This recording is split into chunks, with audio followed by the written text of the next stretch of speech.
Hi friends, welcome to study with Hanshik. Please subscribe this channel. Telangana TET మరియు DSC ప్రత్యేకం. ఉత్పత్తి, ఉపాధి. స్థూల దేశీయోత్పత్తి విలువ. స్థూల దేశీయోత్పత్తి పెరుగుదల రేటు ఈజ్ఈక్వల్ ప్రస్తుత స్థూల దేశీయోత్పత్తి గత సంవత్సరపు స్థూల దేశీయోత్పత్తి బై గత సంవత్సరపు స్థూల దేశీయోత్పత్తి. ఇక్కడ చూడండి ఫ్రెండ్స్, టేబుల్ అబ్జర్వ్ చేయండి. ఇక్కడ ఇంటూ 100 చేయాలి, కామా పడింది. కింద కూడా ఇంటూ 100 చేసుకోవాలి. అబ్జర్వ్ చేయండి, చాలా ఇంపార్టెంట్.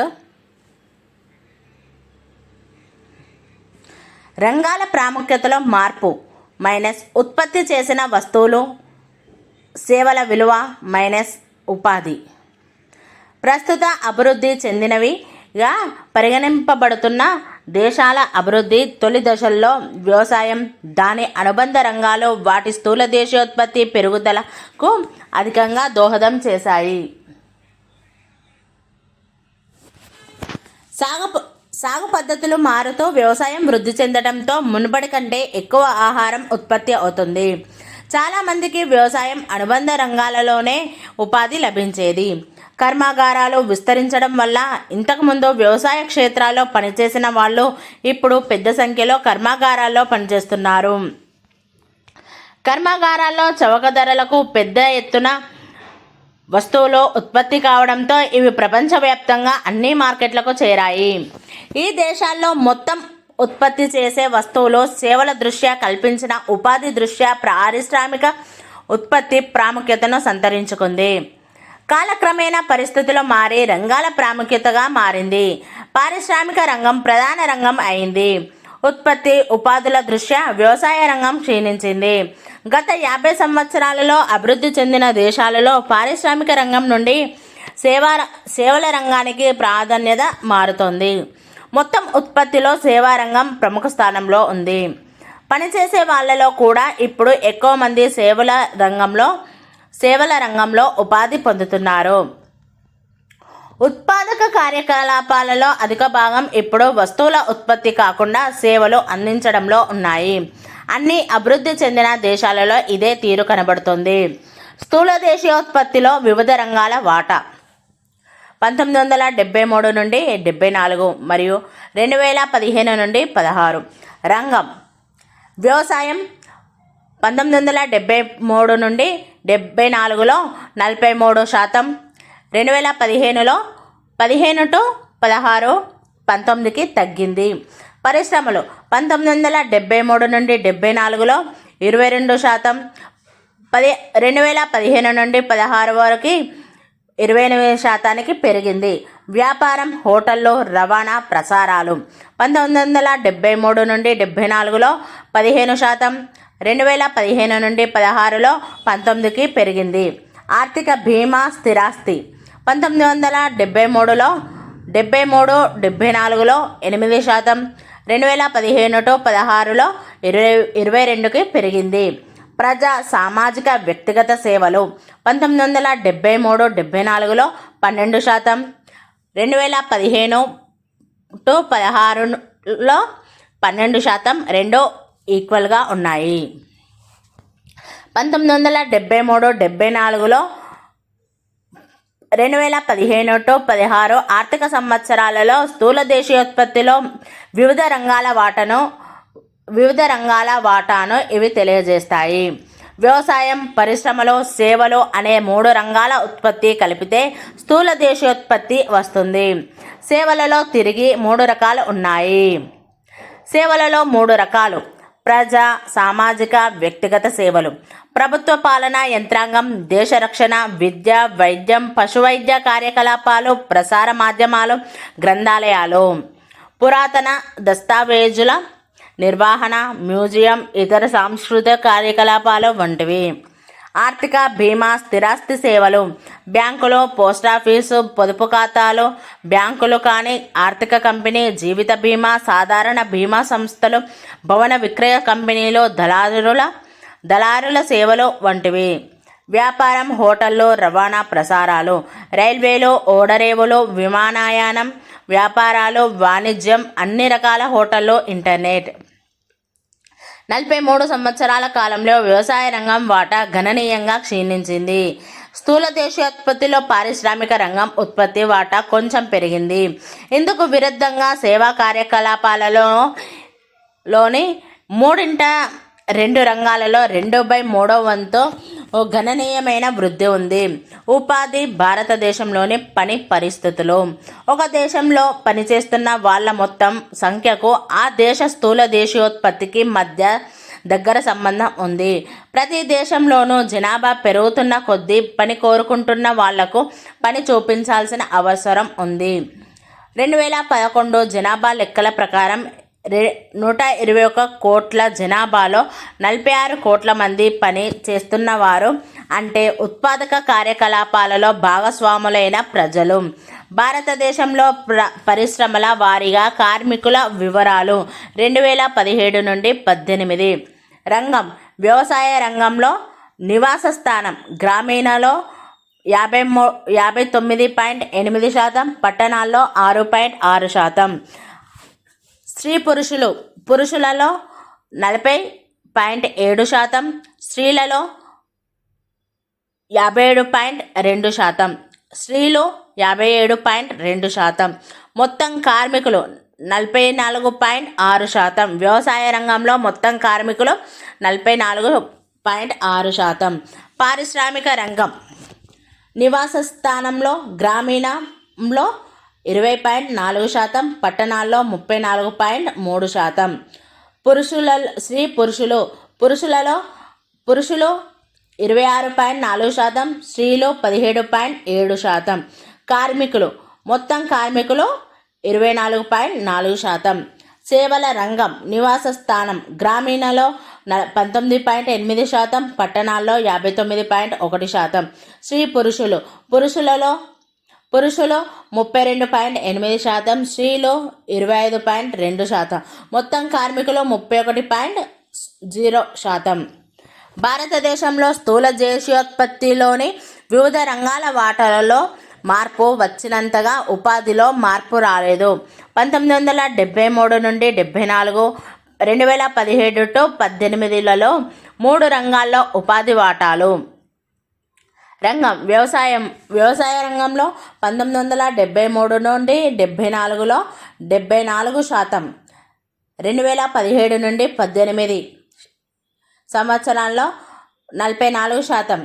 పరిశ్రమలు 1973 నుండి 74లో 11%, 2017 to 18లో 25%. సేవలు 1973 నుండి 74లో 15%, 2017 నుండి 18లో 31%. ఇప్పటికీ వ్యవసాయమే ప్రధాన ఉపాధి రంగంగా ఉంది. వ్యవసాయంలో ఉపాధి వాటా తగ్గకపోవడానికి కారణం పారిశ్రామిక సేవా రంగాల్లో తగినంత ఉపాధి కల్పించకపోవడం.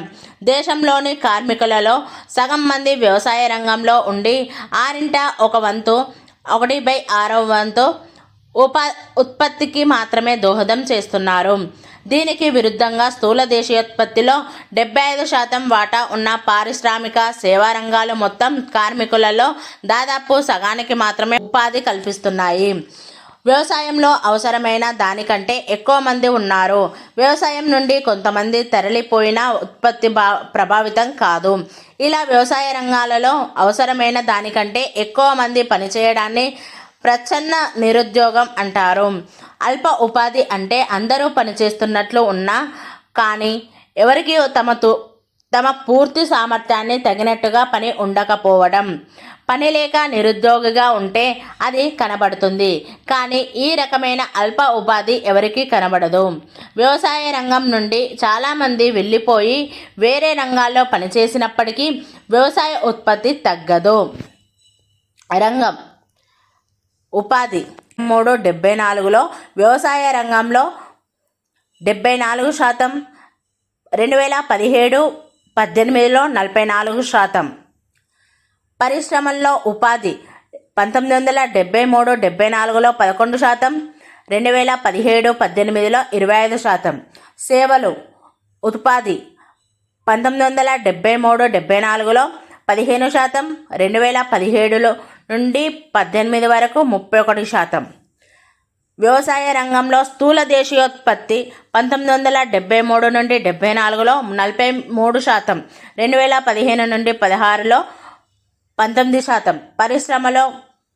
పరిశ్రమల రంగంలో స్థూల దేశీయోత్పత్తి 1973 నుండి 74లో 22%, 2015 నుండి 16లో 28%. సేవల రంగంలో స్థూల దేశీయోత్పత్తి 1973 నుండి 74లో 35%, 2015 నుండి 16లో 53%. సేవారంగం అభివృద్ధి చెందిన ఆ రంగంలో అన్ని కార్యకలాపాలు సమానంగా పెరగడం లేదు. భారతదేశంలో సేవారంగంలో అనేక రకాల వ్యక్తులు ఉపాధి పొందుతున్నారు. సేవారంగంలో ఒక భాగానికి మాత్రమే ప్రాధాన్యత పెరుగుతోంది. భారతదేశంలో వ్యవస్థీకృత, అవ్యవస్థీకృత రంగాల్లో ఉపాధి 92% కార్మికులు అవ్యవస్థీకృత రంగంలో పనిచేస్తుండగా కేవలం 8% మంది మాత్రమే వ్యవస్థీకృత రంగంలో పనిచేస్తున్నారు. వ్యవస్థీకృత రంగం 8%, అవ్యవస్థీకృత రంగం 92%. వ్యవస్థీకృత రంగం ఉపాధి షరతులు ఉండి నమ్మకంగా పని ఉండే ప్రదేశాలు లేదా వ్యాపారాలు వ్యవస్థీకృత రంగంగా వ్యవహరిస్తున్నారు. ఇవి ప్రభుత్వం వద్ద నమోదు చేసుకొని ఉంటాయి. కర్మాగారాల చట్టం, కనీస వేతన చట్టం, దుకాణాలు సంస్థల చట్టం వంటి వాటిల్లో ఉన్న ప్రభుత్వ నియమ నిబంధనలను ఇవి అనుసరిస్తాయి.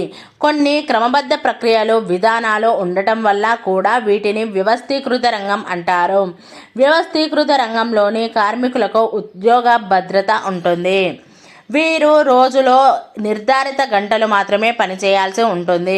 అంతకంటే ఎక్కువ పనిచేస్తే యజమాని అదనపు వేతనం చెల్లించాలి. జీతంతో కూడిన సెలవులలో వేతనం, భవిష్య నిధి వంటి అనేక ఇతర ప్రయోజనాలు వాళ్లకు ఉంటాయి. వాళ్లకు వైద్య ప్రయోజనాలు కూడా అందించాలి. చట్టం ప్రకారం యజమానులు భద్రతతో కూడిన పని వాతావరణం, త్రాగునీరు వంటి సదుపాయాలు కల్పించాలి. ఈ కార్మికులు పదవీ విరమణ పొందిన తర్వాత పింఛన్ కూడా పొందుతారు. ప్రభుత్వం, కంపెనీలు, పెద్ద సంస్థలలో పనిచేసే వాళ్ళు వ్యవస్థీకృత రంగంలోకి వస్తారు. అవ్యవస్థీకృత రంగంలో చిన్న చిన్న సంస్థలు కూడా ఉంటాయి. ఇవి సాధారణంగా ప్రభుత్వ నియంత్రణలో ఉండవు, నియమ నిబంధనలు ఉంటాయి. కానీ వీటిని అనుసరించేలా చూసేవాళ్ళు ఉండరు.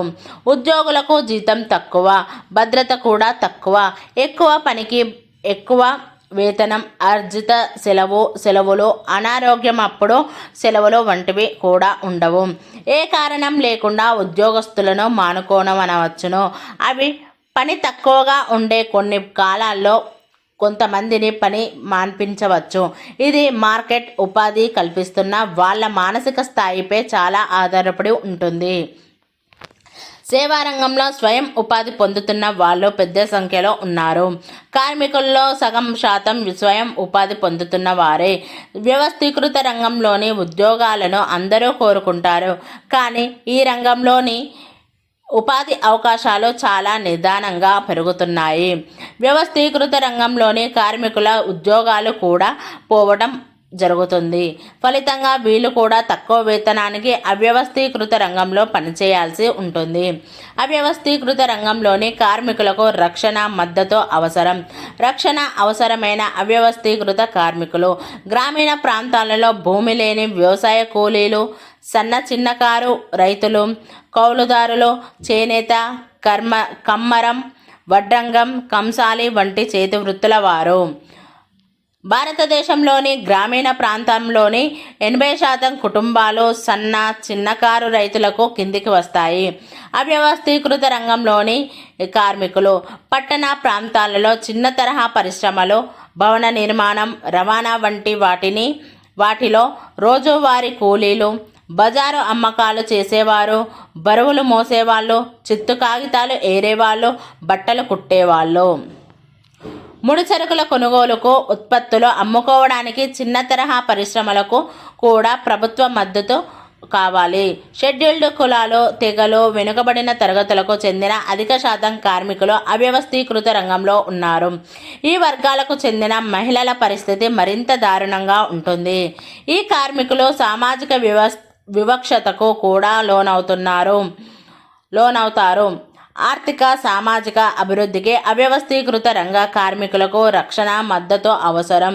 అవ్యవస్థీకృత రంగం కూడా ఉత్పత్తికి దోహదం చేస్తుంది. 2004-05 సంవత్సరంలో మొత్తం కార్మికులలో 92% మంది అవ్యవస్థీకృత రంగంలో ఉండగా మొత్తం ఉత్పత్తిలో సగానికి దోహదం చేశారు. దీనర్థం కేవలం 8% కార్మికులు భద్రతతో కూడిన మంది ఉద్యోగం నుండి మొత్తం వస్తువులు సేవలలో 50% ఉత్పత్తికి దోహదం చేశారు. ఇలాంటి కంపెనీల ఉత్పత్తులు సేవలకు మంచి మార్కెట్ ఉంది, కానీ చాలా కొద్ది మందికే మంచి జీతంతో కూడిన ఉపాధి కల్పిస్తున్నాయి. తీవ్ర అసమానతలతో ఉన్న పరిస్థితి. మిగిలిన వాళ్ళు కూడా వేతనంతో భద్రత లేని ఉద్యోగాలు చేస్తున్నారు, లేదా స్వయం ఉపాధిలో ఉన్నారు, లేదా నిరుద్యోగులుగా ఉన్నారు. వ్యవస్థీకృత అవ్యవస్థీకృత రంగాల పాత్ర. వాటా మొత్తంలోని శాతం. రంగం. వ్యవస్థీకృత రంగం ఉపాధి 8%, స్థూల దేశీయోత్పత్తి 50%. అవ్యవస్థీకృత రంగం ఉపాధి 92%, స్థూల దేశీయోత్పత్తి 50%. మొత్తం ఉపాధి 100, మొత్తం స్థూల దేశీయోత్పత్తి 100. ఉపాధి అవకాశాలు పరిస్థితులు మెరుగుపరచడం ఎలా? పరిశ్రమలు సేవల్లో ఉత్పత్తి పెరిగినా దానికి తగ్గట్టుగా ఉపాధి పెరగలేదు. అధిక శాతం మంది అవ్యవస్థీకృత రంగంలో పని దొరకని స్థితిలో ఉన్నారు. ఉత్పత్తిలో పెరుగుదల వల్ల కార్మికుల్లో 8% మంది మాత్రమే ప్రయోజనం పొందుతున్నారు. Thank you friends.